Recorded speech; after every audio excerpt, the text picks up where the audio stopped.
Alam niyo po, kaya minsan, nagtatanong tayo, naputol po yan.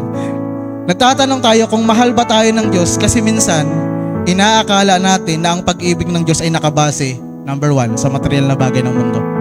Pangalawa, kaayusan ng buhay natin sa pansamantalang mundo. Pangatlo, kawalan ng kasamaan sa mundo.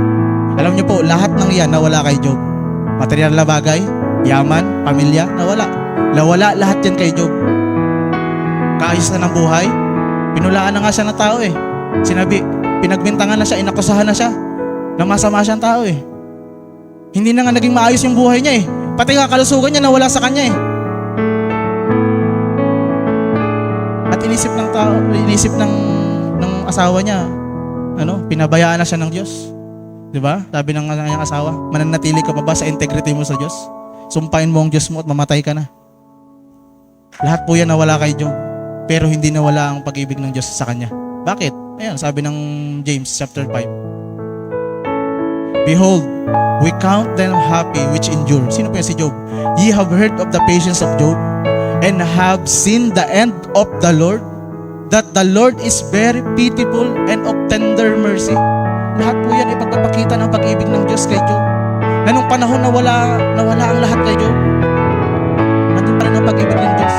Sapagkat ang pag-ibig ng Diyos ay hindi nga po nakabase sa mga bagay na ito. Maring marami kang pera, maring maayos ang buhay mo, pero wala sa iyo si Kristo, wala sa iyo ang pag-ibig ng Diyos. Kapag hindi pa po ligtas ang isang tao, kailangan niyang tanggapin si Kristo.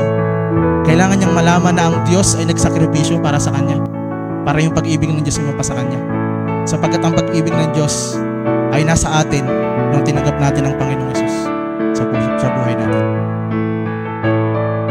Pagkat po sa ating mga Kristiyano at sa miyembro ng Eklesiya, kung meron po sa ating may sakit, mahal ka pa rin po ng Diyos. Marami ka ngayong pinagdadaan ng problema, mga pagsubok, mahal ka pa rin ng Diyos. Ikaw ba'y nahulog sa pagkakasala? Mahal ka pa rin ng Diyos, kaya magsisi ka. Sa context po ito ng pagiging Kristiyano at miyembro ng Eklesiyang ito. Ikaw ba'y nabigo sa mga hinahangad mo? Maaring sa paaralan, maaring sa thesis, maaring sa projects, maaring sa mga grade, na maaring nag-fail ka, na maaring o baka hindi ka nakapagtapos ng pag-aaral. Hindi po ibig sabihin hindi ka mahal ng Diyos. Mahal po tayo ng Panginoon kasi ang pag-ibig niya hindi po nakabase sa material na bagay o sa mga tagumpay na tinanggap natin. Ikaw ba'y pamilyadong tao? Meron ka mga problema sa pamilya. May sakit ang nanay at tatay mo. May sakit ang mga anak mo. Or merong may cancer sa atin. O nakakaranas kayo ng mga bagay, pangkalusugan na mahirap tanggapin sa ating buhay na pwede nating isipin, parang napabayaan ako ng Diyos. Mga kapatid na Kristiyano, hindi kailanman nawala ang pag-ibig ng Diyos sa atin mula nang makilala natin si Kristo. Sapagkat nang di pa tayo ligtas, alam niyo po, galit sa atin ang Panginoon dahil sa kasalanan. Pero ang pag-ibig niya ay na kay Kristo. Mahal tayo ng Diyos dahil kay Kristo.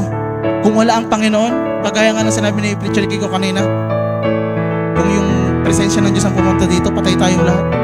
Pero salamat, nagkatawang tao ang Panginoon, nagpakababa siya. Galit ang Diyos sa atin dahil sa kasalanan, pero nung maligtas tayo, nasa atin si Kristo, kung saan sa Kanya nakabase ang pag-ibig ng Diyos.